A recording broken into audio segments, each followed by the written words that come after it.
तिब्बत राष्ट्रीय विद्रोह दिवस की 64वीं वर्षगांठ पर शहीदों की याद में तिब्बती समुदाय के लोगों के साथ जंतर मंतर पर शहीदों को श्रद्धांजलि दी गई और सभी ने भारत सरकार से तिब्बत की आज़ादी के लिए हस्तक्षेप करने की अपील की और सभी भारतीयों से चाइना की वस्तुओं का बहिष्कार करने की भी अपील की।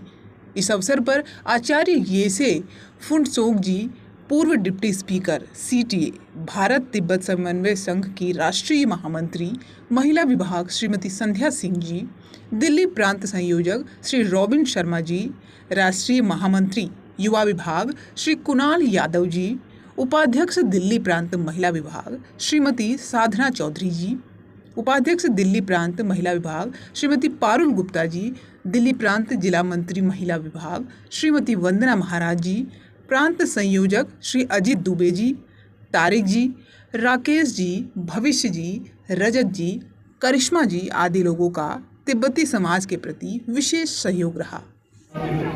हम हर साल अपने मांगे भारत सरकार को, दुनिया भर को मेमोरेंडम दिया है। कई बार हम सुनाते आ रहे हैं, नारे भी करते हैं। आज की जो दिन है वो नेशनल वुमेन अपराइजिंग डे है। तो हमारे इतिहास में ये बहुत ही बड़ा दुख भरी दिन है। आज के दिन में हमारे लाखों महिलाएं घरों से घसीट के कोटाला के ग्राउंड में मारा गया है चाइनीज कम्युनिस्ट के द्वारा।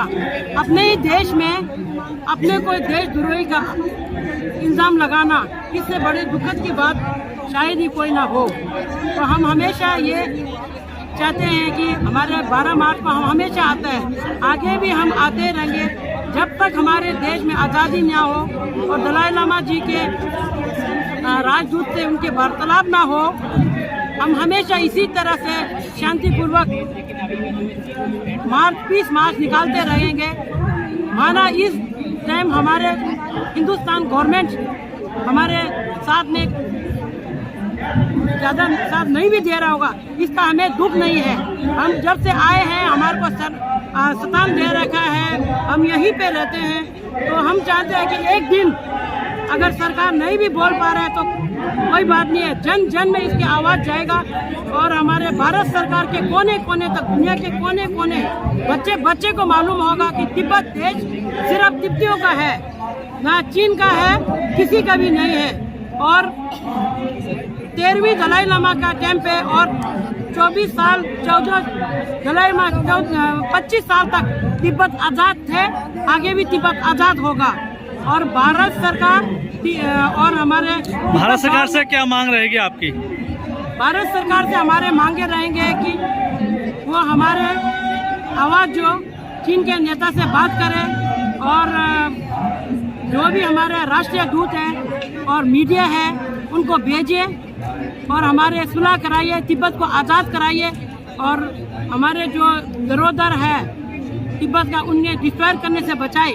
हम यही चाहते हैं। जो अभी हमारे बच्चों को DNA टेस्ट किया जा रहा है और माँ बाप से अलग रखा जा रहा है, 5 साल से 15 साल के बच्चों को हमारे भाषा भूल जाए, संस्कृति भूल जाए।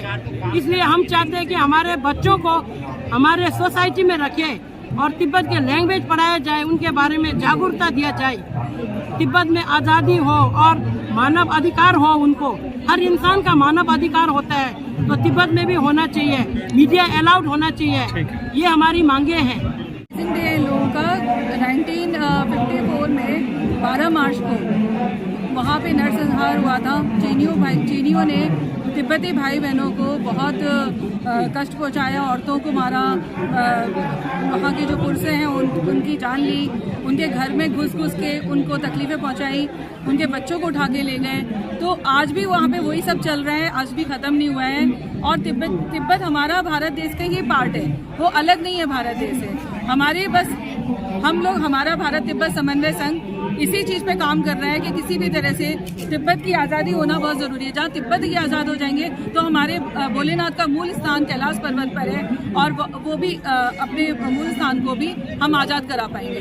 तो हमारी लड़ाई सरकार से भी है कि सरकार इस मुद्दे पे ध्यान दे और हमारे मोदी जी हैं वो इतने मसलों को सॉल्व कर चुके हैं, तो हमारा तिब्बत भी वो आज़ाद करा लेंगे। तिब्बत भी हमारा पार्ट है, क्योंकि हमारा पड़ोसी देश चाइना नहीं है, हमारा पड़ोसी देश तिब्बत है। तो तिब्बत हमारे अपने हैं, तिब्बती लोग हमारे देश में रहते हैं। उन्हें उनकी जैसे उनकी मेडिकल का जो है ट्रीटमेंट्स चल रहे हैं, उनको भी मान्यता मिलनी चाहिए। देश में, भारत देश में उनको एक रहने का पूरा हर तरह से हक है और उनको मान्यता मिलनी चाहिए, क्योंकि भारत देश और तिब्बत कोई अलग देश नहीं है और इनकी सुरक्षा हमारी सुरक्षा है। अगर तिब्बत में कोई प्रॉब्लम आ रही है तो आने वाले टाइम पर भारत में भी प्रॉब्लम आएगी। इसलिए भारत का मुद्दा और तिब्बत का मुद्दा एक ही है, तिब्बत की आज़ादी, भारत की आज़ादी तरह से। क्योंकि चाइना जिस तरह से आगे बढ़ रहा है, अगर हमने एक चीज़ें नहीं रोकी तो एक तरह से चाइना भारत में घुस सकता है। हमें उसे हर तरह से कमज़ोर करना है। तो हमारे लिए